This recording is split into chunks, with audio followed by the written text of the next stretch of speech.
आप सभी को जय मसीह की। हम खाना तब तक खाते हैं जब तक हम तृप्त नहीं हो जाते हैं। पानी भी हम तब तक पीते हैं जब तक मेरा प्यास पूरा नहीं बुझ जाता है। तो हम आत्मिक जीवन के लिए जब हम प्रार्थना करने बैठते हैं या बाइबल हम पढ़ते हैं तो हम कुछ ही घंटा में बैठते हैं तो हमारा तृप्ति नहीं होता है। तो हमको ऐसा फील हुआ। तो जब हम खाना भी खाते हैं, पानी भी पीते हैं, तो पूरा संतुष्ट होने तक हम पीते हैं और खाते हैं।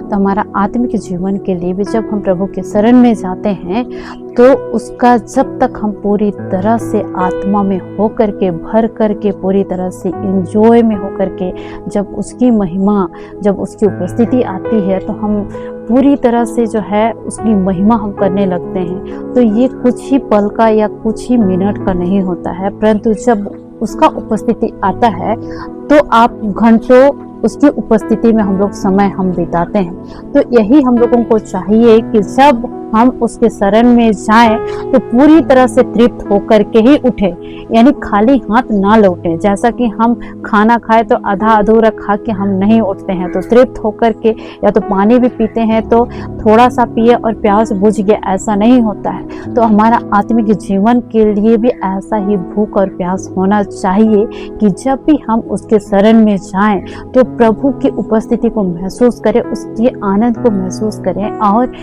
जो है वचन भी हम पढ़ रहे हैं तो वो वचन हमसे बोले और बातचीत करे और मार्गदर्शन करे और हमारे जीवन की कमियों को दिखाए और हम लोगों को पूरी तरह से दिन प्रतिदिन सुधर पवित्र करे, यानी उसकी उपस्थिति में जाना, पूरी तरह से तृप्त होना।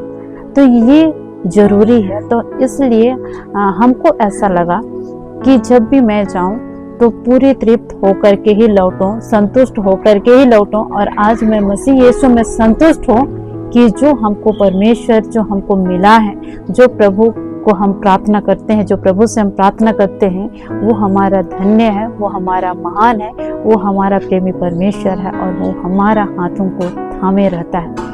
उसकी महिमा जब उसके शरण में जाएं तो हम कैसे एक ही पल हम बिताएं, एक मिनट हम बिताएं, जब उसका हम दीवाना हो जाएं। तो हम उसके शरण में जब बैठते हैं तो हम घंटों बैठना अच्छा लगता है, प्रार्थना करना अच्छा लगता है, बाइबल पढ़ना अच्छा लगता है। तो हम आप सभी से भी यही रिक्वेस्ट करते हैं कि प्रभु के शरण में जब बैठते हैं तो उसकी उपस्थिति को महसूस कीजिए, उसके प्यार को महसूस कीजिए। तो जरूर परमेश्वर आपसे भी बातें करेगा और उनका आवाज़ों को सुनिएगा और आपका मार्गदर्शन करेगा। जैसा लिखा हुआ है, मैं तुम्हारा पिता होऊंगा और तुम मेरे संतान होगी। आप सभी को जय मसीह की।